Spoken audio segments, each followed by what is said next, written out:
Halo guys, balik lagi di channel aku dan Gersang. Oke, jadi di video kali ini aku akan kasih tahu sama kalian berapa lama aku proses ke Jepang dan apa-apa aja yang udah aku laluin.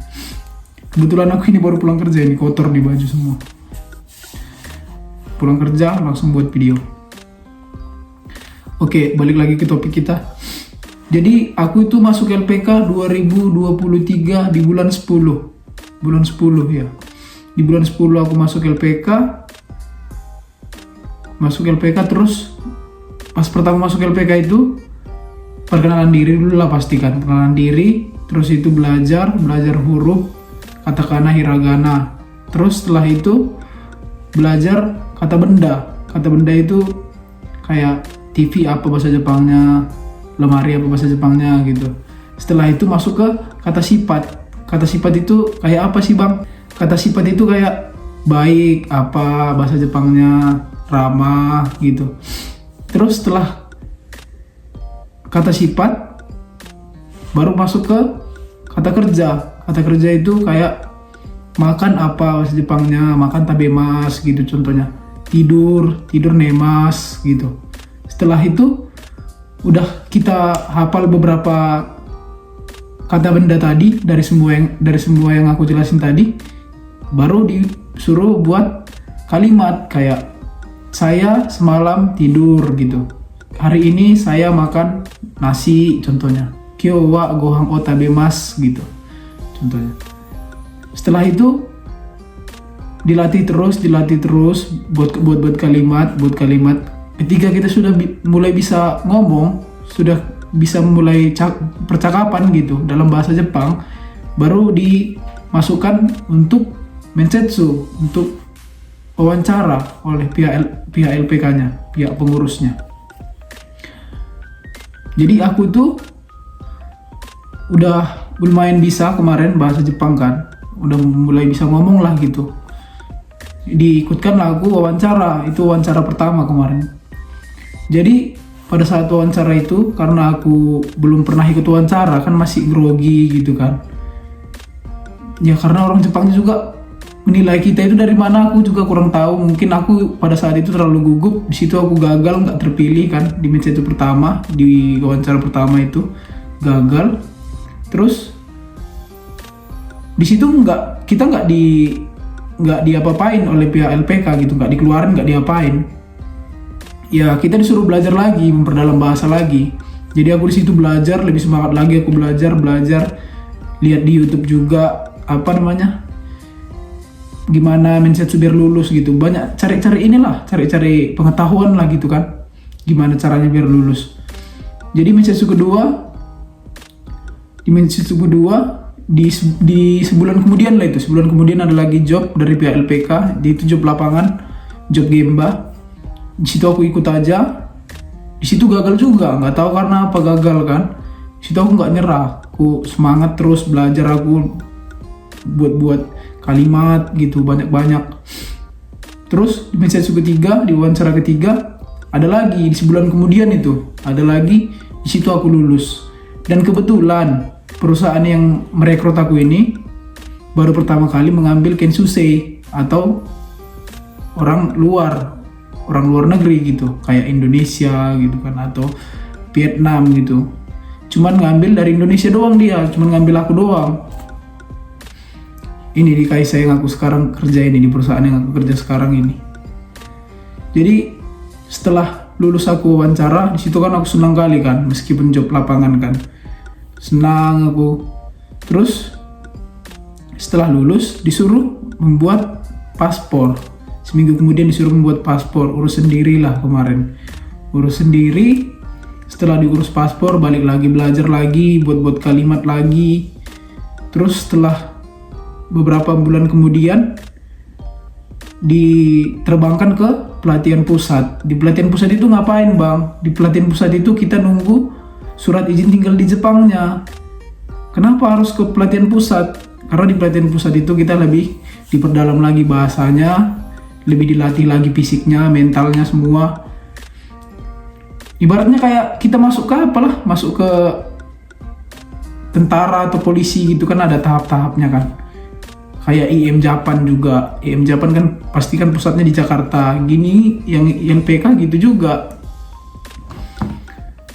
Dari LPK dasar terus dikirim ke pusat untuk memperdalam bahasa, memperdalam fisik mental juga. Setelah itu beberapa hari di LPK pusat disuruh MCU. Di situ aku ini juga kan jantungan juga. Karena apa? Aku merokok. Jangan sampai hal yang lain-lain lah gitu kan. Mikirnya kemarin cepet panik lah. Tapi untung karena berkat Tuhan ya aku lulus MCU. Setelah lulus MCU belajar lagi balik di LPK, belajar setiap hari, belajar lari pagi, terus sorenya juga olahraga gitulah, setiap hari melatih fisik mental, disuruh maju juga ke depan, pokoknya mental lah dilatih lah semua di pelatihan pusat tuh.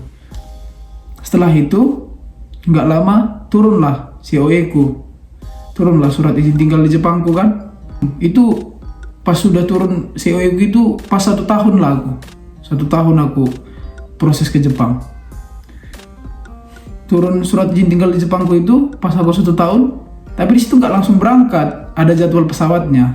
Jadi di jadwal pesawatku itu setelah turun seminggu kemudian baru berangkat ke Jepang. Disitulah buat mempersiapkan, contohnya kayak apa yang mau kita bawa, kayak obat-obatan gitu, kayak obat-obatan, terus apa lagi, baju-baju yang kita perlukan, kayak baju musim dingin gitu ya. Inilah pokoknya siapkan semuanya lah gitu, karena kan Jepang itu nggak dekat kan, jauh. Jadi setelah persiapkan semuanya dalam 1 minggu itu, izin ke keluarga semua apa segala macam, baru berangkat ke Jepang. Berangkat ke Jepang itu pas musim panas kemarin. Berangkat ke Jepang pas musim panas, itu pagi-pagi panas sekali guys, serius lah. Pagi-pagi udah siap mandi nih, panas. Wah, ampun lah pokoknya. Ya itulah, balik lagi ke topik kita, aku kurang lebih 1 tahun proses ke Jepang. Dan itu semua kulewati dengan semangat, tanpa putus asa. Mau apapun dibilang orang, kalau udah tujuan kita mau ke Jepang kan, udah keinginan hati kita, ya mau gimana pun ya harus kita perjuangkan gitu.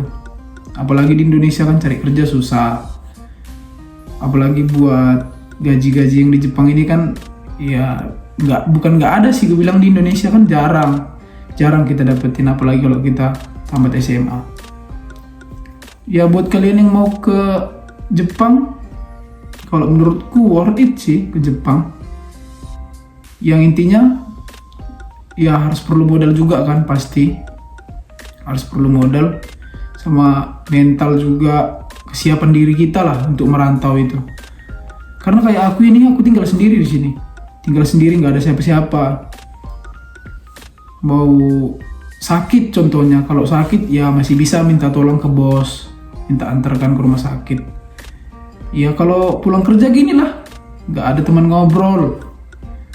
Ya paling inilah kegiatanku buat video akhir-akhir ini kan, buat video lah gitu.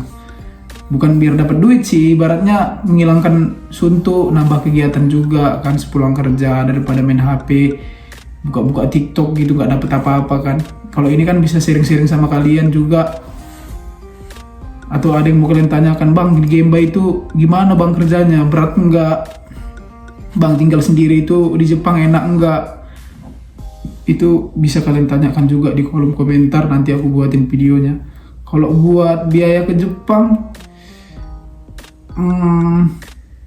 biaya ke Jepang menurut kalian gimana? Aku balas di komentar aja tuh buat video ini. Kalau buat video kalian bilang, ya aku buat nanti di video selanjutnya. Ya pokoknya kalau ada yang mau kalian tanyakan. Ya itulah intinya guys. Buat kalian yang mau ke Jepang, tetap semangat, banyak-banyak berdoa, tetap belajar. Karena apa ya aku bilang, kalau kita berangkat ke Jepang itu kita nggak bisa bahasa, kita nggak diapa-apain sih, nggak dipulangin, nggak disuruh denda, atau nggak dipulangin paksa, nggak. Cuman kita sendiri yang rugi. namanya juga kita tinggal di negara orang kan. Apalagi bukan aku bilang aku hebat gitu, apalagi kalau nanti seandainya kalian dapat yang kayak aku sendirian kayak gini kan, kalian nggak bisa ngomong, nggak bisa minta tolong ke siapa-siapa, kayak mana kan dapat kerjaannya itu di lapangan, di Gemba. Kalau kalian nggak bisa bahasa, minimal itu dasar-dasar doang gitu, nggak bisa, pasti marah-marahin. Karena orang Jepang ini disiplin, ya memang kayak mana ya, jiwa apanya itu, apa namanya, jiwa pemimpinnya itu tinggi orang Jepang nih. Jadi oke guys, sekian dulu video dari aku. Kalau ada yang mau kalian tanyakan, tanya di kolom komentar. Jangan lupa like, subscribe juga ya. Bagi yang mau subscribe, subscribe. Kalau nggak mau juga nggak masalah. Terima kasih sudah menonton.